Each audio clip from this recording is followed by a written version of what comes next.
quais as condições do espaço público e infraestrutura onde se localizam essas casas? Será que o cenário habitacional brasileiro garante a toda a população um isolamento social seguro?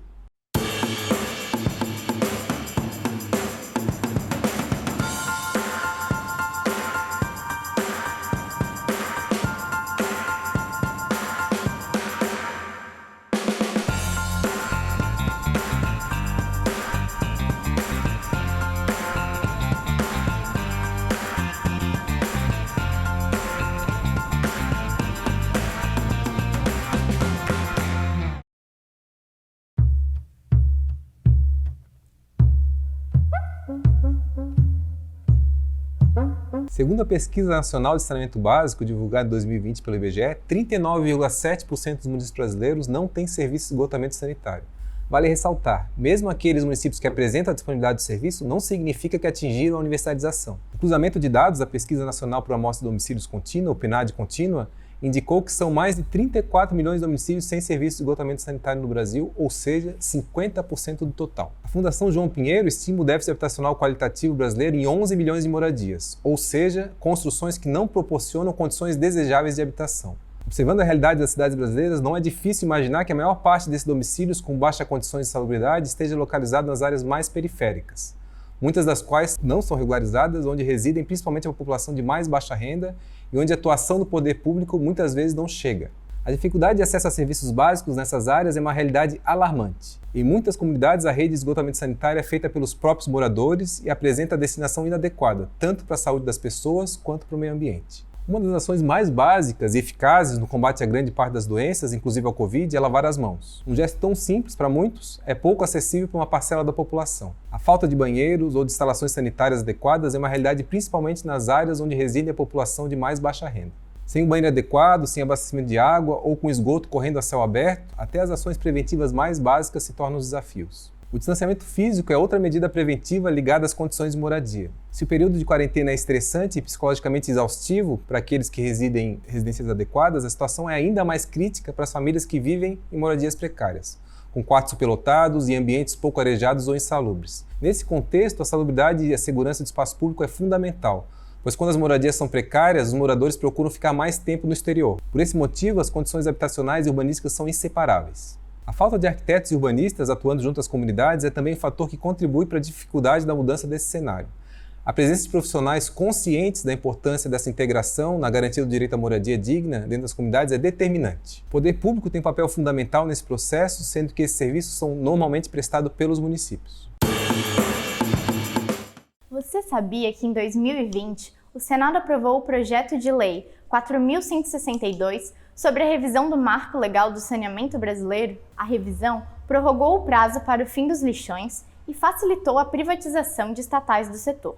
Isso vem gerando polêmicas sobre sua eficácia na efetiva universalização do acesso à água e saneamento. A discussão e a busca por soluções para a problemática do saneamento básico é bastante atual e atinge diretamente a vida e a saúde de milhões de brasileiros. Dados do painel Saneamento Brasil do Instituto Trata Brasil mostram que em 2018 foram registrados no país cerca de 233 mil casos de doenças ligadas à falta de saneamento, resultando em 2.180 mortes. A deficiência dos serviços de saneamento e a insalubridade das moradias são causas diretas da disseminação de doenças graves, causando mortes evitáveis e que geram enormes gastos na saúde pública.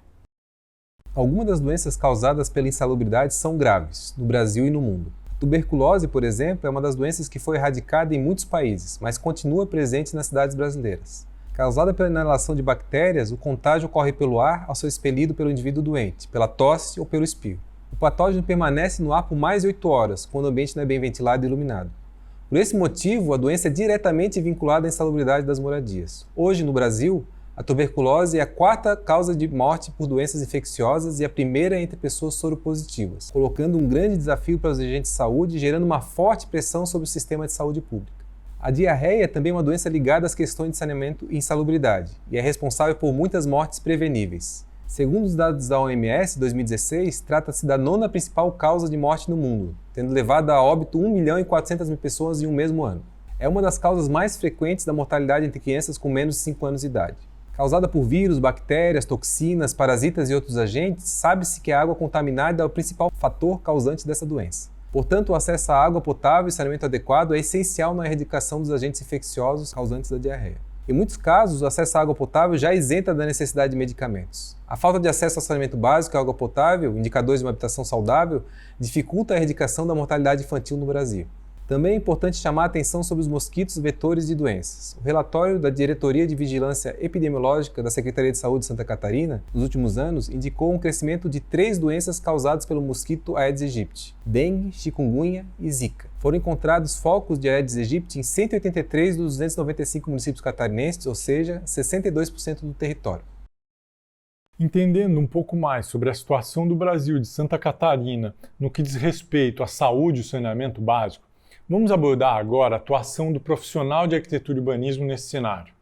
E para isso é importante conhecer quais são os fatores de risco e como identificá-los. Segundo a Organização Pan-Americana de Saúde, entende-se que os fatores de risco interferem no funcionamento dos sistemas de forma a prejudicar as condições individuais e coletivas de saúde. Esses fatores podem ser divididos em 4 categorias: agentes químicos, agentes físicos, inertes respiráveis e psicossociais. Dentre os agentes químicos temos monóxido de carbono, ozônio, solventes, fumaça de tabaco, entre outros. Já a temperatura, umidade, ruído e iluminação enquadram-se na categoria agentes físicos. E dentre os agentes inertes respiráveis temos microfibra de amianto, lã de vidro, fibras naturais, poeira e pelos. E por fim, os agentes psicossociais abrangem estresse, violência, carga de trabalho, relações interpessoais, entre outros. E identificar esses fatores de risco é importante, pois eles expressam a probabilidade de ocorrência de danos. Dessa forma, é possível trabalhar ações técnicas de prevenção, mas também de solução das problemáticas. Podemos perceber que muitos desses fatores estão direto ou indiretamente relacionados à qualidade de moradia e também do entorno imediato.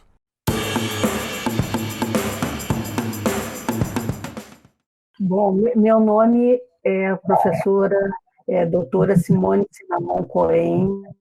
Eu trabalho na Fundação Oswaldo Cruz, na Escola Nacional de Saúde Pública, no Departamento de Saneamento e Saúde Ambiental, e desenvolvo a metodologia de habitação saudável, que são fatores de análise e o impacto de fatores de risco na saúde de ambientes construídos de uma forma geral. E como se estrutura a Rede Brasileira de Habitação Saudável?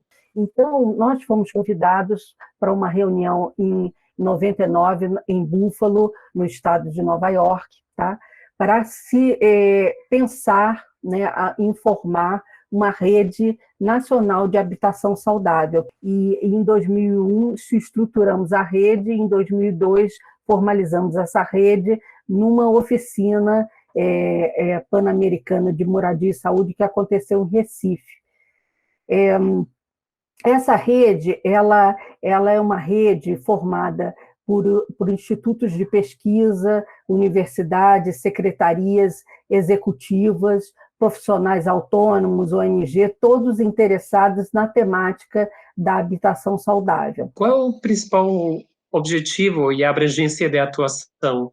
A proposta ela se baseia numa ampla discussão em torno da realidade habitacional e sanitária do país, enfocando de forma sistemática a qualidade do espaço construído e do seu entorno, né, a relação com o seu entorno.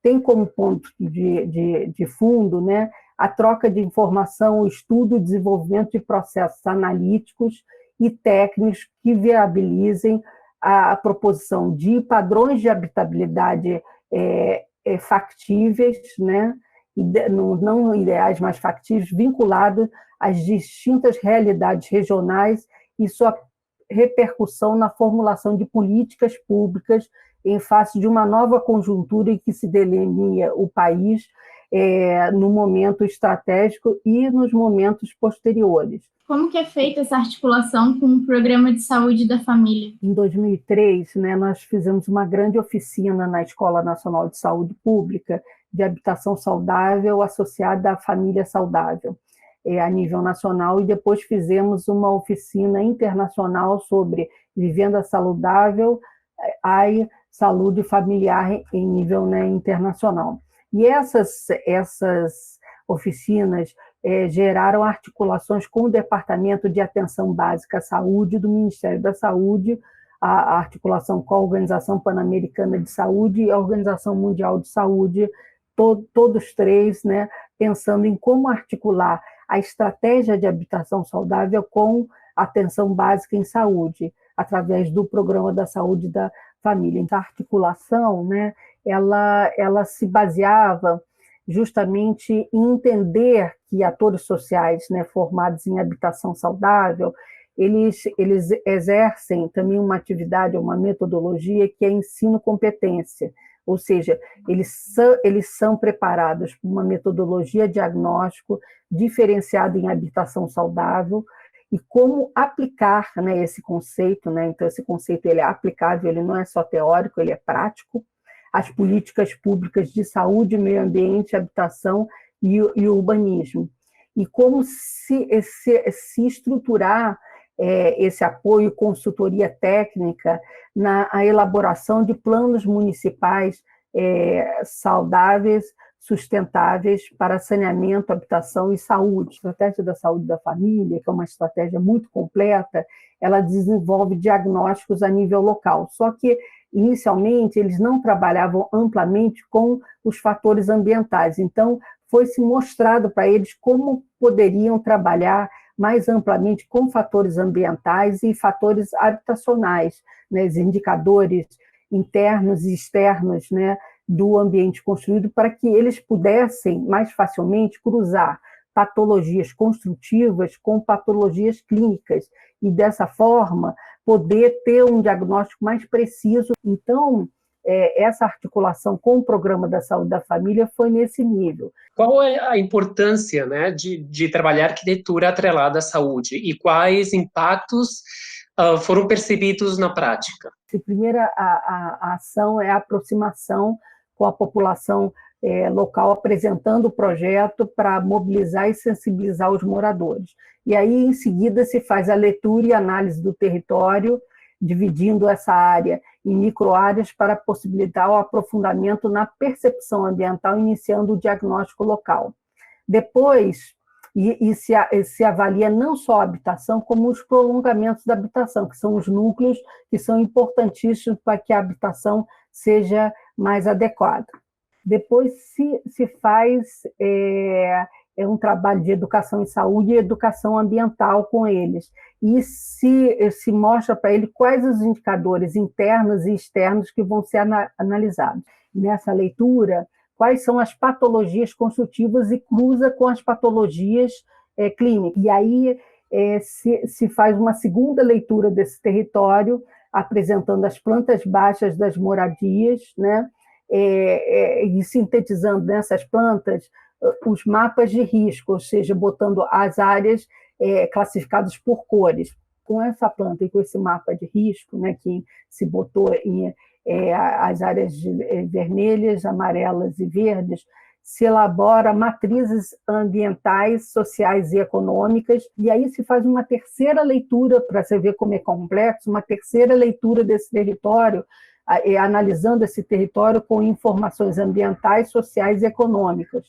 E aí se leva para o retorno da unidade familiar, né, todas essas informações, e aí se elabora, por exemplo, oficinas, né, com os temas mais recorrentes, chamando especialistas para que a comunidade, mesmo que não é a comunidade toda que vai ter as plantas baixas, mas eles vão saber como construir um telhado adequado, como fazer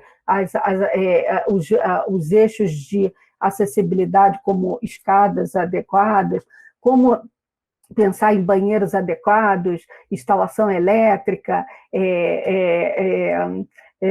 toda a questão de piso, parede, teto, né, a necessidade de ventilação e iluminação em cada cômodo, enfim, né, para que, de certa forma, as pessoas entendam mas como que o espaço habitacional ele está doente, então ele precisa de uma, quando nós estamos doentes, a gente não procura o médico, então o espaço habitacional está doente, então ele precisa de uma intervenção, e essa intervenção é esse caminhar todo que eu falei da habitação saudável. Vale pontuar aqui uma diferença, uma distinção de significado bastante relevante na discussão, que é a distinção entre moradia e habitação. A habitação se refere à estrutura física que abriga uma família ou um indivíduo, por exemplo, uma casa. Já quando falamos em moradia, sob o aspecto do direito civil, a moradia é um bem que compõe os princípios da dignidade humana. Seria um instrumento para a garantia da moradia digna, mas não o único, sendo que a dignidade não pode ser atingida se o entorno, a localização e as condições de saúde e segurança não forem adequadas. Os fatores de moradia relacionados à saúde vão além das questões habitacionais. A garantia de um ambiente saudável não se resume à ventilação e iluminação, mas abrange uma série de fatores, como meio ambiente, hábitos, estilo de vida, acesso ao serviço de saneamento e ações da natureza em si. A Organização Mundial de Saúde define saúde como um estado de completo bem-estar físico, mental e social, e não somente a ausência de afecções e enfermidades. Portanto, quando falamos em saúde, precisamos falar também sobre os aspectos psicológicos e sociais envolvidos. Nesse sentido, faz-se necessário entender a moradia como um determinante social da saúde.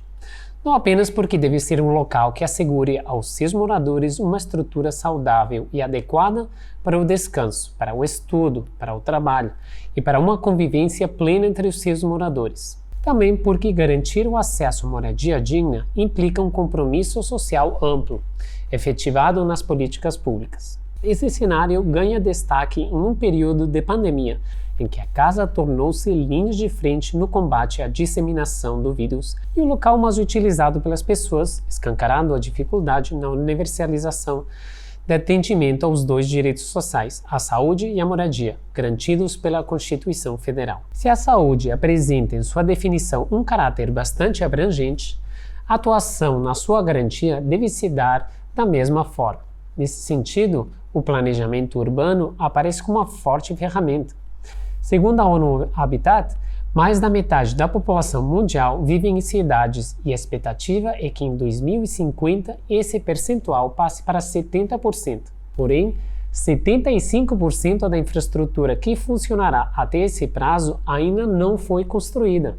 Ou seja, existe uma margem gigante para a atuação de profissionais de arquitetura e urbanismo no planejamento de áreas urbanas, devidamente atendidas pelas infraestruturas básicas como elemento fundamental de saúde preventiva. A nova Agenda Urbana da ONU, adotada em 2016 por todos os estados do mundo, representa essa busca pelo amplo acesso aos benefícios e oportunidades que as cidades podem oferecer. Para que isso seja atingido, a comunidade internacional nos convida a reconsiderar os sistemas e estruturas dos espaços urbanos. Trata-se do entendimento de que as cidades podem ser a fonte de soluções dos desafios enfrentados pelo mundo atualmente, sendo a saúde um dos mais importantes. O investimento no planejamento urbano é uma forte ferramenta de prevenção de problemas sanitários, que, se não são devidamente resolvidos, podem acarretar cenários críticos na saúde pública, intensa disseminação de doenças e até eclosão de epidemias. A OMS calcula que para cada real investido no saneamento são economizados R$ 4,3 em gastos com saúde, além do melhor desempenho na educação e no trabalho. Entender a moradia no sentido amplo como um determinante social da saúde significa que a saúde é determinada pelas condições habitacionais em termos de ventilação, iluminação, acesso à água potável, ao esgotamento sanitário, ao tratamento adequado do lixo e as condições do ambiente em que está inserida a habitação. Dessa forma, atingir o acesso universal aos serviços públicos, às melhorias habitacionais e aos sistemas de infraestrutura urbana é uma medida essencial para garantir o bem-estar social e reduzir a sobrecarga dos serviços de saúde pública, que enfrentam grandes dificuldades no atendimento dos múltiplos problemas de saúde, pois muitas doenças poderiam ser evitadas com investimentos em melhorias urbanas e habitacionais. Uma medida de ATS de caráter emergencial contra a pandemia, realizada em assentamentos precários brasileiros e de outros países, são os lavatórios públicos. É um investimento eficaz que reduz os riscos de contrair a Covid-19, principalmente em locais onde as condições habitacionais são precárias, muitas vezes sem banheiro. Um exemplo é a campanha Uma Mão Lava a Outra, da ONG Habitat para a Humanidade, que instalou lavatórios em diferentes comunidades da capital catarinense. No Brasil, o acesso ao direito constitucional à saúde é garantido através do Sistema Único de Saúde, o SUS. Trata-se de um órgão governamental responsável por construir e gerir as políticas públicas relacionadas à saúde da população do país. O SUS promove cuidados assistenciais de saúde, desde a prevenção até o tratamento, para mais de 190 milhões de brasileiros, dos quais 80% dependem exclusivamente do sistema público. O SUS se estrutura em 3 partes: atenção básica, que abrange postos de saúde e unidades básicas de saúde, atenção secundária, que conta com as unidades de pronto atendimento, e atenção terciária, que são os hospitais. A complexidade dos serviços oferecidos e os custos para manter o funcionamento da atenção secundária e terciária é maior quando comparado à atenção básica. A atenção primária acolhe cerca de 80% dos problemas de saúde recebidos, encaminhando os 20% que possuem maior complexidade para a atenção especializada, sendo esses pacientes recebidos pela UPA. As UPAs servem para desafogar os hospitais. O Ministério da Saúde afirma que a maior parte dos casos deve ser solucionados nas unidades básicas. Portanto, investir na atenção básica significa reduzir a sobrecarga da atenção secundária e terciária, que demandam muito mais recursos. Mas temos um nível anterior à atenção primária, a prevenção através da garantia de condições dignas de moradia. Garantir moradia digna reduz as demandas por atendimento do SUS já na atenção básica, uma vez que vimos que alguns dos graves problemas de saúde estão intimamente relacionados com a qualidade da moradia e do espaço urbano. A estrutura do SUS é interpretada por muitos profissionais como uma possibilidade para a aplicação da ATS, justamente por essa forte relação entre moradia e saúde. Para compreender essa relação, iremos nos aprofundar um pouco mais na estruturação financeira do SUS e na atuação das ações de atenção básica. Antes de mais nada, devemos reconhecer a importância do Sistema Único de Saúde como uma ferramenta fundamental no atendimento ao mandamento constitucional, que classifica a saúde como um direito de todos e dever do Estado. O Brasil é o único país com mais de 200 milhões de habitantes que possui um sistema de saúde público e gratuito. O orçamento do SUS conta com menos de R$ 25 por pessoa, valor muito abaixo quando comparado a países desenvolvidos e também aos valores das mensalidades de planos de saúde privados. E para garantir seu funcionamento, a estrutura do sistema conta com a atuação dos governos municipais, estaduais e federal. O governo federal é o principal financiador da saúde pública no país. Parte do dinheiro utilizado no financiamento do SUS vem do pagamento de impostos como ICMS, IPI, COFINS, IPVA, IPTU e também do INSS. A União deve investir anualmente o mesmo valor do ano anterior na saúde pública, somado à variação nominal do PIB.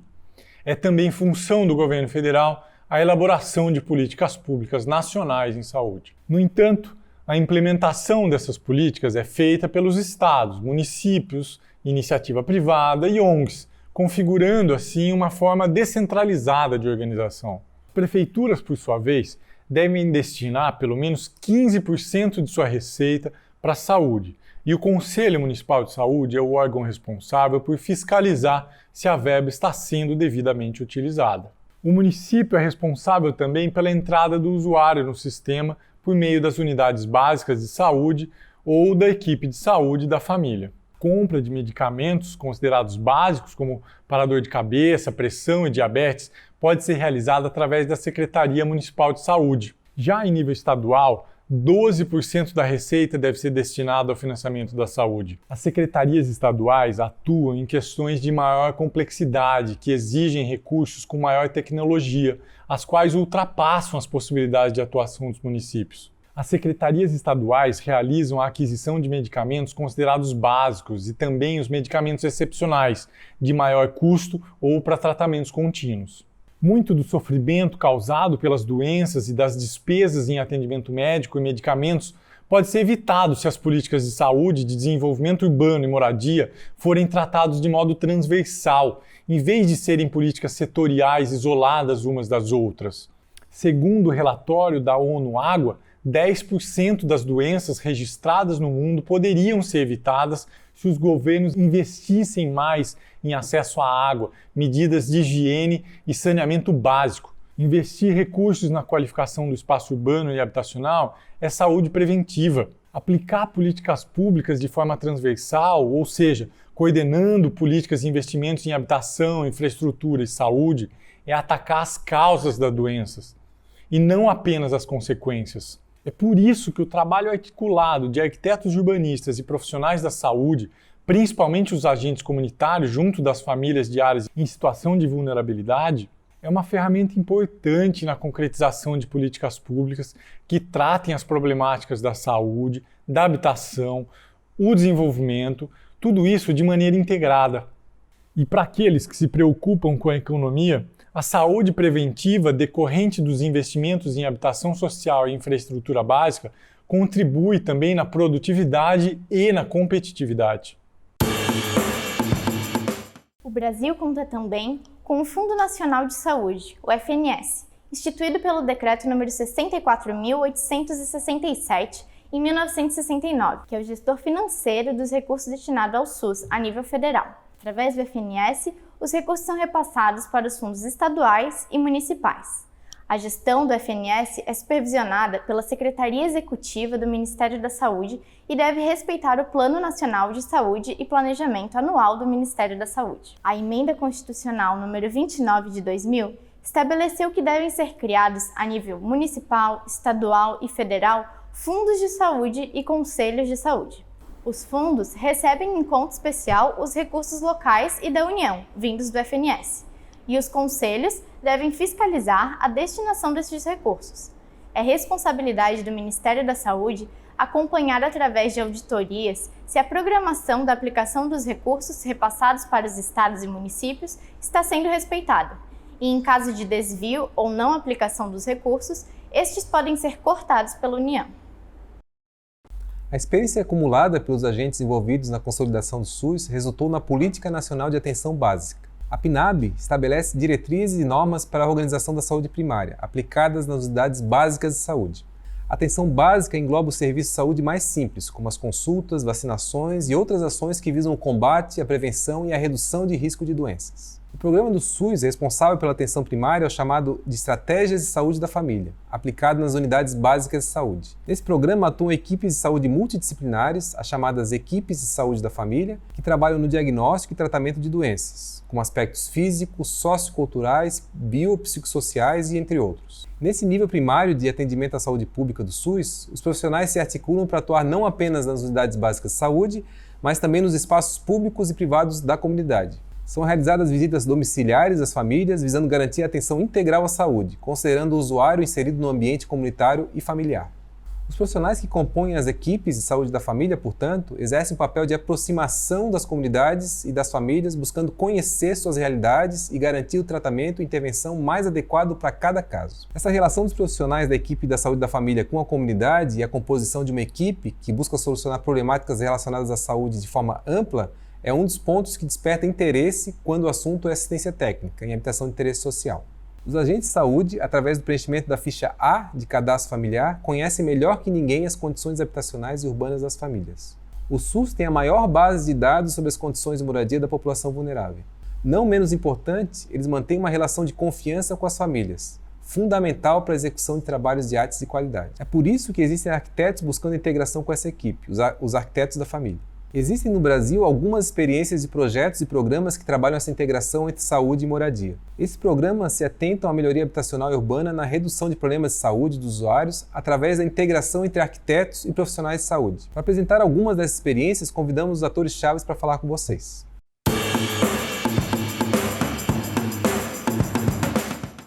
Bem-vindo, Thiago Rosman da Silva, arquiteto, presidente do CAU do Rio Grande do Sul, né? Muito obrigado por estar aqui conosco na gravação, né, destas videoaulas sobre artes para o CAU de Santa Catarina. Então, muito obrigado pelo convite, é uma satisfação, né, participar dessa iniciativa do CAU de Santa Catarina. Eu sou o Thiago Rosman da Silva, sou arquiteto, e atualmente presidente do CAL aqui do Rio Grande do Sul. Muito obrigado. Então, eu vou fazer a primeira pergunta. Como e quando surgiu o programa ATES Casa Saudável? O Casa Saudável foi uma iniciativa do CAL do Rio Grande do Sul, a partir da criação do Gabinete de Assistência Técnica aqui do Estado e da percepção da necessidade da presença do arquiteto junto às equipes de saúde. As equipes tradicionais de saúde do SUS, elas enfrentam e curam as doenças. Algumas dessas doenças, elas são causadas pela casa. E essas equipes tradicionais da área da saúde não têm as ferramentas para curar a casa que deixa as pessoas doentes. Então, a partir dessa conclusão, nós iniciamos uma gestão junto, né, a instituições da área da saúde, fomos muito bem recebidos, e a nossa pretensão é colocar arquitetos nas equipes de saúde para o atendimento básico, fazendo a cura das casas que deixam, né, que trazem, né, doenças para as famílias. Segunda pergunta que a gente tem é: quais agentes institucionais estão envolvidos nesse programa? Nós temos um tripé que nós chamamos, que é arquitetos e instituições da área da arquitetura, os órgãos públicos, principalmente no caso do Casa Saudável, as prefeituras, e as comunidades dos beneficiários. Então, nós estamos trabalhando para conseguir construir uma maneira de funcionar junto, né, ou seja, arquitetos prestando serviço, né, diretamente às famílias, no local onde elas moram, e quem faz toda a relação institucional, toda a relação institucional é feita através das prefeituras, das secretarias de habitação, né, dos municípios. Tiago, e como que funciona a estrutura do programa? Nós temos através do nosso gabinete de assistência técnica, que é um gabinete permanente dentro do CAL, nós buscamos os municípios e as entidades locais de arquitetos e urbanistas para formalizar convênios no sentido de implantar, né, primeiro um projeto piloto, depois que essa política seja uma política permanente no município.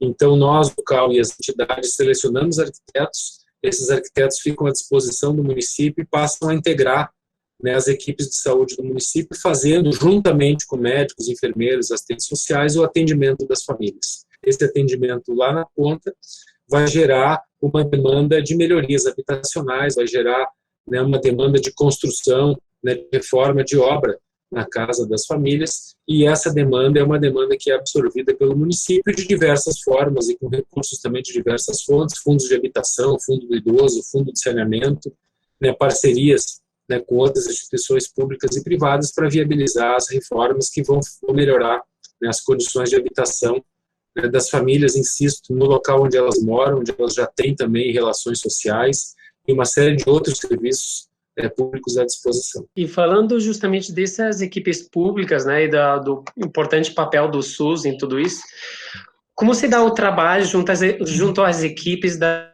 saúde de família? A nossa pretensão é que no médio prazo os arquitetos passem a integrar formalmente as equipes do SUS no Brasil inteiro. Então esse é o nosso objetivo, ou seja, que além dos tradicionais, dos profissionais que tradicionalmente atuam na saúde, o arquiteto também seja integrado. E no curto prazo é demonstrar a validade, inclusive a grande economia que os arquitetos podem trazer, né, curando a casa antes das famílias ficarem doentes, ou curando a casa que deixa as famílias, né, e as pessoas doentes. Ou seja, não adianta uma pessoa que tem tuberculose se tratar da tuberculose se não resolve o problema da casa que gera, né, essa doença na sua origem. Então, tem uma dezena ou mais de doenças, né, respiratórias e outras que são geradas pela falta de qualidade da casa, de habitabilidade, de higiene básica, de ventilação, de iluminação. E quem tem o remédio para essas doenças da casa é o arquiteto. Muito bem, muito obrigado. A gente tem uma última pergunta, que é: qual a importância de trabalhar a arquitetura atrelada à saúde e quais os impactos que foram percebidos na prática? A importância, eu acho que é, primeiro, uma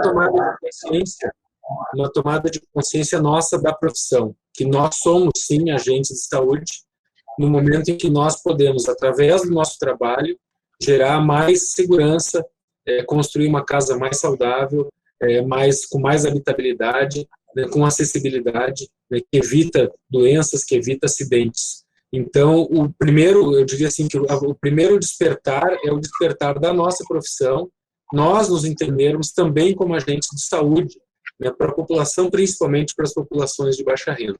E o segundo é a sensibilização, né, de profissionais da área da saúde, de instituições públicas, né, de movimentos sociais, de entidades privadas, nesse sentido também, de que o arquiteto é um profissional que proporciona segurança e saúde para a população e que também economiza muitos recursos lá na ponta, no atendimento médico hospitalar, que é caríssimo, né, e a gente sabe que com intervenções, quem sabe, muito mais econômicas e muito mais baratas, a gente conseguiria resolver o problema na origem.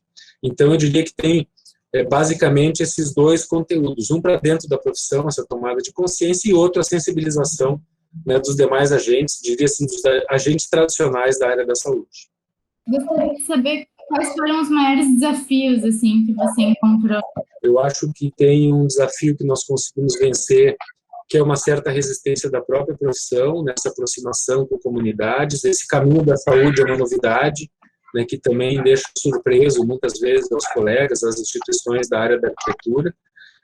Um segundo desafio é a necessidade, ou seja, a nossa capacidade de mobilização e de sensibilização desses outros atores, né, principalmente, né, as profissões, as instituições da área da saúde. E eu diria que o terceiro é vencer as burocracias.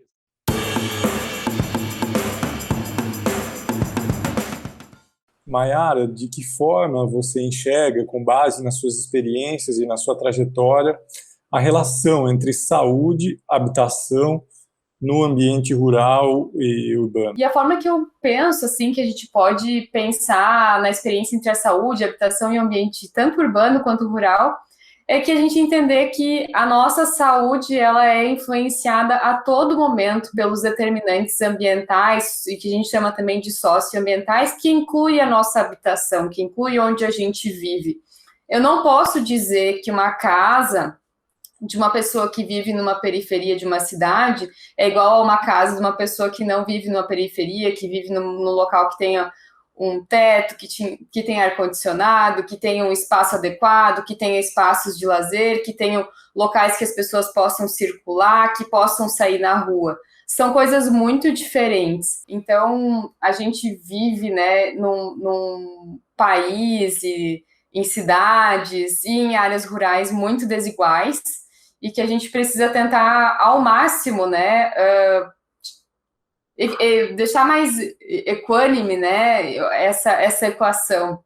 E eu acho que o papel do arquiteto é fundamental nisso, assim. Então, acho que a gente pensar em cidade para pessoas e não para carros, em cidade para pessoas e não para, né, condomínios fechados, acho que são formas de a gente construir esse espaço, segurança pública, enfim, dá para falar um monte sobre isso. De que forma os conhecimentos dos médicos de família e comunidade podem estar integrados a programas habitacionais visando a melhoria da saúde pública? O médico de família e comunidade que tem por sua área de atuação a comunidade, a gente está muito perto de todos esses determinantes. Então, os determinantes habitacionais, os determinantes, né, da estrutura, se tem saneamento, se não tem saneamento, se o local, isso vai influenciar diretamente. Então, por exemplo, se eu tenho uma área rural que tem acesso a saneamento, eu sei que eu vou ter um espectro de doença. Se eu estou numa área rural que não tem acesso a saneamento, eu estou num outro espectro. Então, isso tudo é essa colcha de retalhos que é o nosso país, né, das diferenças dessa estrutura. Então, às vezes a gente ter saneamento básico, e não é só ter acesso ao banheiro, enfim, mas também ter acesso à água, ter acesso à energia elétrica, quando a gente pensa mais nas áreas rurais, é o que vai mudar. Então, quando eu vou ler a minha comunidade para tentar pensar numa ação comunitária em saúde, eu preciso ter todas essas coisas, tem que estar na minha maleta para mim ver o que eu vou usar disso. E eu não sei nem como não pensar o meu trabalho sem levar em consideração essa questão da habitação, né, e dos programas habitacionais. E eu acho que no meu trabalho como médica de família e comunidade, isso se atravessa o tempo inteiro, né? Esses determinantes de saúde que perpassa a habitação, saneamento, a questão do urbanismo e do ruralismo, elas perpassam o tempo inteiro pela minha prática. Pela sua vivência, você acredita que há um entendimento por parte da população e dos profissionais da importância da relação entre o ambiente habitado e a saúde? Eu trabalho todos os dias para a gente ter essa relação com uma perspectiva maior, assim, né? Que a gente consiga perceber ela melhor.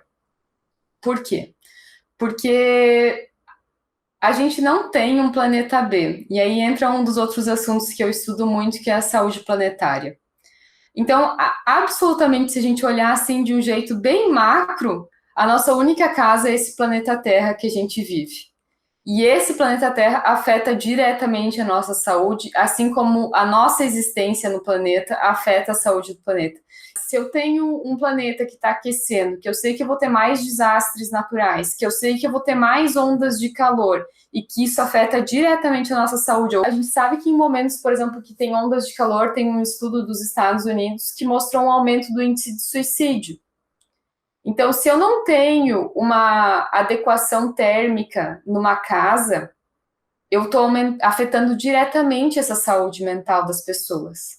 Então, ter conforto térmico, ter uma estrutura, né, um espaçamento entre as casas, né, ter áreas verdes, a gente pensar em como a gente está usando o nosso transporte urbano, a gente pensar em aglomerações, ainda mais nesse contexto de coronavírus, é fundamental. E eu acho que, às vezes, a gente fica muito focado na clínica, e agora falando dos profissionais da saúde, né? Você está com pressão alta, eu vou te dar um antihipertensivo. Mas eu não tenho comprimido que trata a falta de casa adequada. Eu não tenho um comprimido que trata um urbanismo inadequado. Eu não tenho um comprimido que trata a falta de saneamento básico. Então, eu também acho que os profissionais de saúde têm que ter cada vez mais essa visão ampliada para a gente trabalhar junto, né? Mayara, qual recado você deixa para os profissionais da saúde e da arquitetura que buscam contribuir para a melhoria da saúde pública? De nós trabalhar juntos, né, a transdisciplinaridade, de a gente não achar que os nichos, né, acho que a gente tem muito, ainda mais saúde e arquitetura, tem muito que pensar junto, que trabalhar junto, o que a gente planejar juntos, né, então talvez os arquitetos entrarem um pouco mais nas unidades de saúde e pensarem esses espaços, né. E acho que também uma coisa que eu gosto muito de falar é ouçam as comunidades. Às vezes a gente tem ideias maravilhosas, a gente tem perfis epidemiológicos muito bons, mas a gente não está lá, a gente não vive o dia a dia. Nada disso aqui vai ter valor se não for construído com a comunidade. Essas conversas, elas não são feitas só por especialistas, por médicos, por arquitetos, elas devem ser construídas e pensadas juntas com a comunidade. Tudo tem que ser feito com as pessoas e não para as pessoas, né? Ou sobre as pessoas, é com elas. Então, acho que esse é o meu recado para profissionais da área da saúde e da arquitetura e que a gente possa cada vez mais trabalhar juntos.